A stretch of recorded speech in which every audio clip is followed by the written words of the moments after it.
I think that we all recognize that in our constitutional republic that the right to vote is sacred, and that includes the right to have our votes counted and recorded properly and not to be canceled out by illegal votes.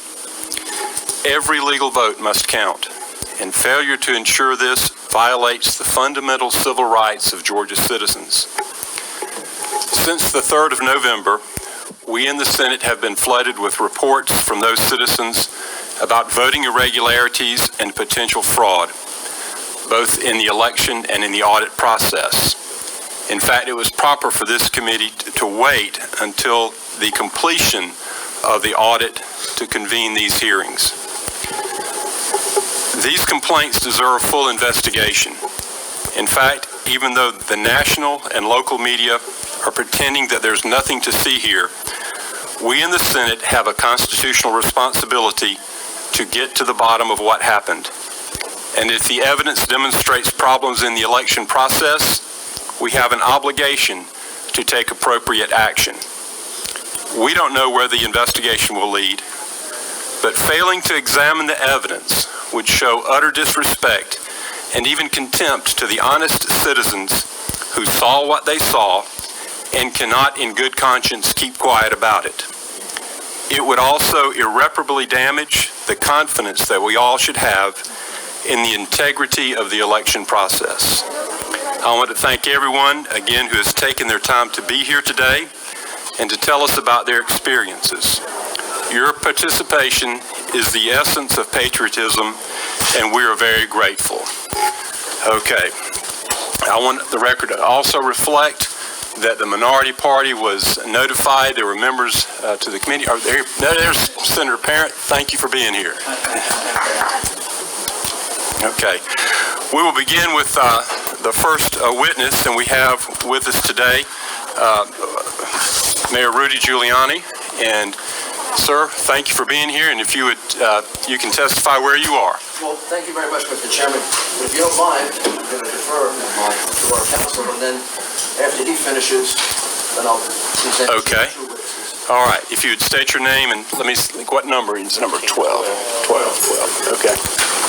Good afternoon, Mr. Chairman. Ray Smith. I am honored to be the lead counsel for Georgia's for the President of the United States, Donald J. Trump. I'll tell you, it might be better if you stood at the witness stand right behind us, if that's okay. No problem. Yeah, what number is that? Podium. All right. Are we on? We're on. Okay. Good afternoon again. My name is Ray Smith. I am honored to be the lead counsel in Georgia for Donald J. Trump, the President of the United States. Mr. Chairman, Mr. Vice Chairman, members of the committee, thank you for hearing us today to consider the issues, problems, concerns, irregularities, violations of the law, potential fraud in the November 3rd, 2020 election in the state of Georgia. This hearing is the tip of the iceberg. We are filing today a petition in the Fulton Superior Court contesting the results of the 2020 presidential election in Georgia. Because of the documented results of the 2020 presidential election in Georgia, because the irregularities and the abject failure of the Secretary of State of this state and the counties to properly conduct of the election, it is impossible to certify the results of the 2020 presidential election. Normally, in an election contest under Georgia law, the remedy is a new election. That would certainly be possible remedy in the instance, and we are asking the court to order a new election. However, because the presidential election is actually a delegation of your constitutional duties as a legislature, you as a Georgia legislature are the body that is to choose the presidential electors. As you're aware, the United States Constitution states, quote, "Each state shall appoint in such manner as the legislature thereof may direct a number of electors equal to the whole number of senators and representatives to which the state may be entitled in Congress." And in Georgia, of course, that's 16. The United States Constitution, Article 2, Section 1. The Georgia legislature has established the election code for the state of Georgia, specifying the time, place, and manner of conducting federal elections, including the 2020 presidential election. But when as here, the election code was ignored and wholly disregarded, the legislature cannot rely on the results of that flawed process. Congress has provided for that eventuality. Title III of the United States Code, Section 2, provides, whenever any state has held an election for the purpose of choosing electors and has failed to make a choice on the day prescribed by law, the electors may be appointed on a subsequent day in such a manner as the legislature of such state may direct. End of quote. In other words, because the November 3rd, 2020 general election was so fraught with error, violations of law, lack of uniformity across the state, it is the legislature that must choose the presidential electors, exactly as specified in the United States Constitution, federal law, and the Georgia Constitution of the state. Our election contest petition that we are filing today cites multiple violations of the election code of the state, several of which by themselves would reverse the outcome of this election. The margin of ostensible victory for former Vice President Biden is approximately 12,500 ballots. I say approximately because the margin has changed several times and is likely change again as a result of the current ongoing statutory recount. But we do know that the margin is less than 0.5% of the millions of votes cast in the presidential election in Georgia this year. What we are presenting to the court and to you today as the Georgia legislature are facts. 2,506 felons voted illegally in Georgia. 66,248 underage and therefore ineligible people to illegally register to vote before their 17th birthday, when the law requires 17 and a half years old.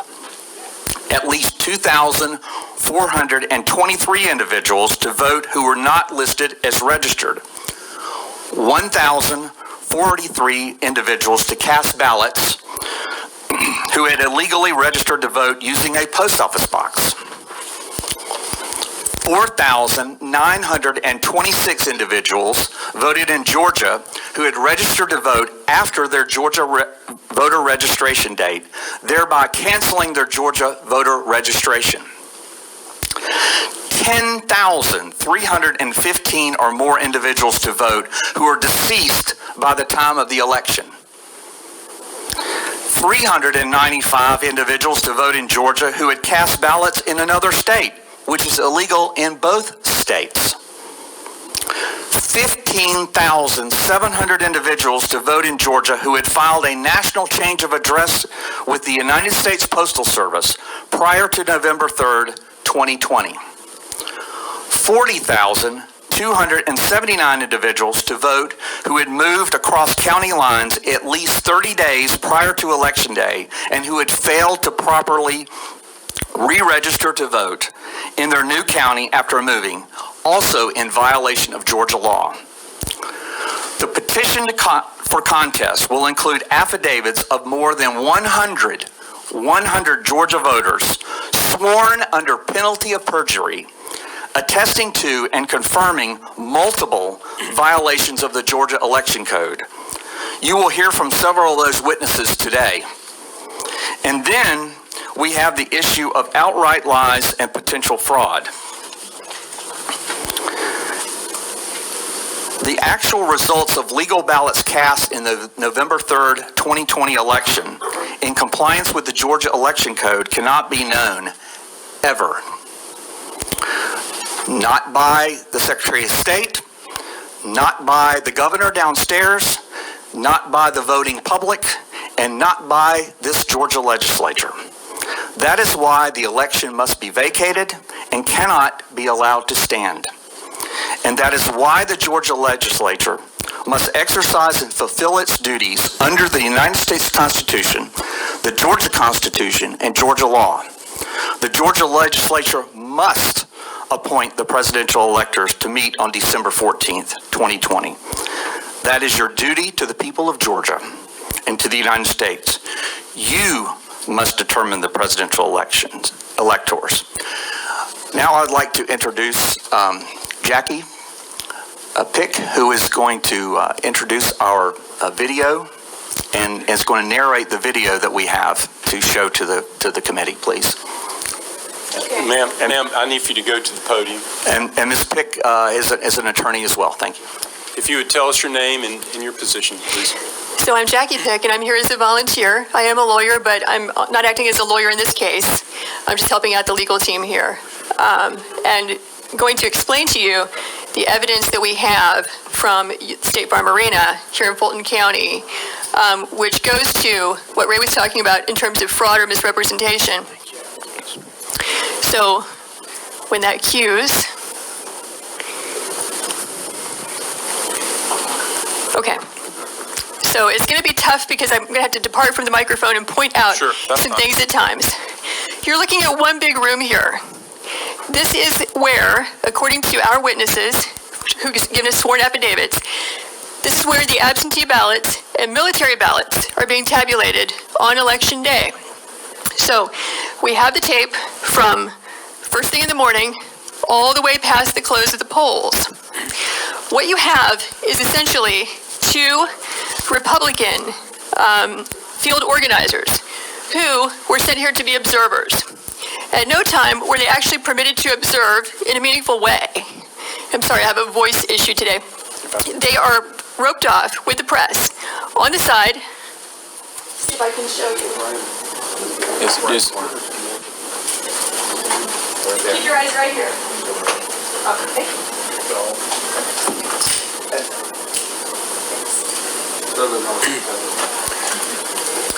Tell you what you could do to help us out so that everyone can hear who's live streaming. If you would tell us what you're going to point to and then go point to it. Okay. All right. So now what will happen is these frames can move around. So this can get a little confusing, but I'll make sure to make it clear. We have two observers there that are going to show up, not at this point, this is in the morning, as you can see the daylight. They're going to get there at about 8 o'clock to watch the tabulation of absentee and military ballots. But according to their affidavits, at about 10 o'clock, there was one person working the polls who told everyone in the room to leave on the basis they were going to stop counting and return at 8:30 in the morning. So if I can get the frame for approximately 10 o'clock or 10:20-ish. 10 p.m. Okay. Yes, ma'am. In the evening? Yes. We'll have to come back to the morning for a different reason in just a second.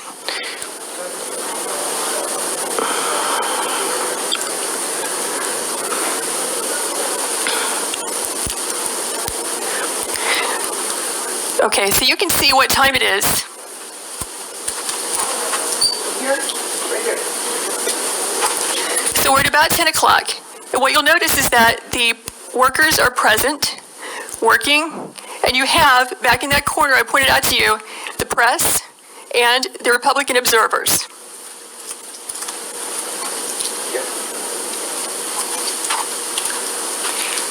So according to the witnesses, the Republican observers, there is a lady who has blonde braids who comes out to announce we're going to stop counting. Everyone go home. And in fact, we see that. What happens is everyone clears out, including the Republican observers and the press, but 4 people stay behind and continue counting and tabulating well into the night from that point, which is going to be about 10:25 when they all clear out, or 10:30. And they will continue counting unobserved, unsupervised, not in public view, as your statute requires, until about 1 in the morning. The reason we know this is because when our Republican observers were forced to leave, they went to the Central Tabulation Center And they got word from a news crew that in fact counting had continued. They have information that not everybody left according to plan, and some people stayed behind. So this shocked them, so they returned back to State Farm Arena at about 1 o'clock in the morning, where they confirmed that in fact people had just left State Farm Arena in contravention of what they had been told by the supervisors who are running this operation. So, okay, we're still at about 10 o'clock. Can you take us to about 10:25 so we can see the change? You're going to watch this place be busy and filled up to emptied at some time between 10:25 and 10:35, which is consistent with what the affidavits say.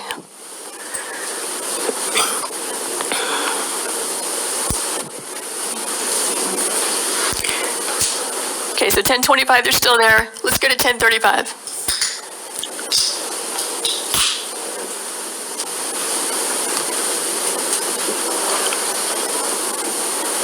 It takes it just a few minutes for the frames to actually catch up with it. There you go, with the time that you're seeing. So here you see it's all cleared out. We just went from 10:25 to 10:37. The place is a ghost town. This is where the people were vacated and told, go home, come back at 8:30. We will now stop working and stop counting. But notice who stays behind.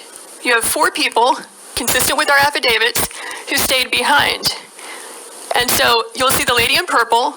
You'll see 2 women in yellow in the back, which is where the scanners are there at the top right frame. And then the lady with the blonde braids also, who told everyone to leave. Those are the 4 people who will stay behind.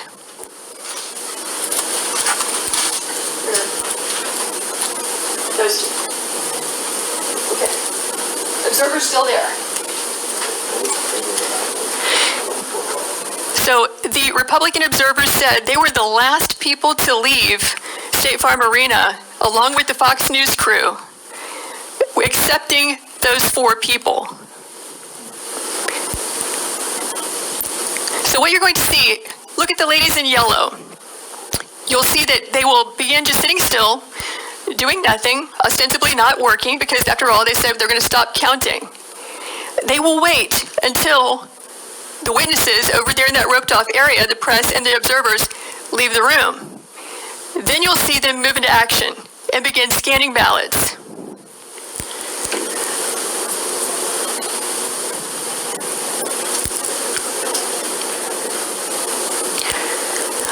Okay, so I think what we can do now is fast forward to about 11. Do you see them? Yeah. Okay, there they walk. They're walking off. But the ladies in yellow are still there. Yes, keep your eyes on the lady in purple, and the 2 in yellow, and the woman in the blue apron with blonde braids, because those are the people who stay behind. Okay, so what you're going to see happen at about 11 o'clock is, once everyone is gone, coast is clear, they are going to pull ballots out from underneath a table. Watch this table.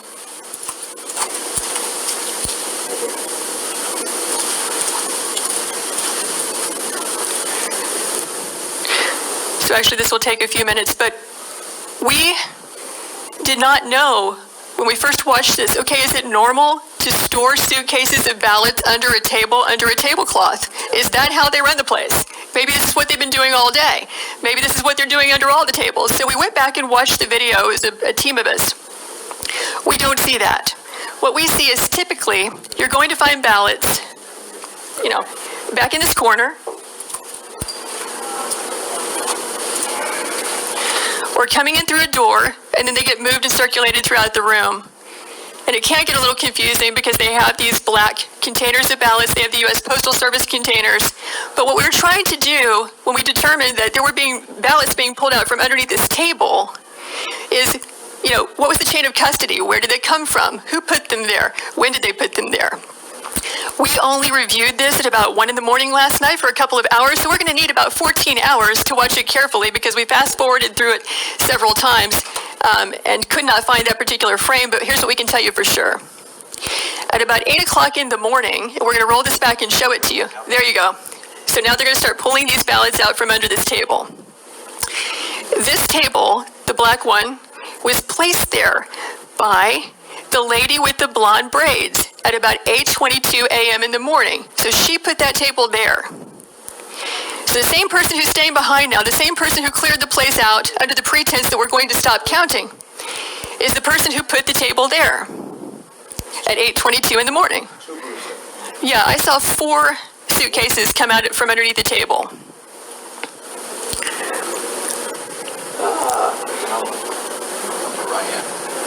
Yeah, upper right hand, you see the gentleman in the red. So he just pulled one out.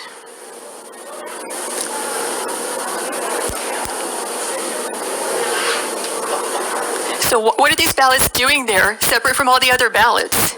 And why are they only counting them whenever the place is cleared out with no witnesses? Is the question. So these machines can process about 3,000 ballots an hour. You have multiple machines there, and they're there for 2 hours. So you do the math. How many ballots went through those machines in those 2 hours when there was no one there to supervise, to be present, consistent with your statutes and rules, to supervise the tabulation? We believe that could easily be, and probably is certainly, beyond the margin of victory in this race. Because if it's only 3 scanners working for 2 hours, right, that's 18,000 ballots that went through.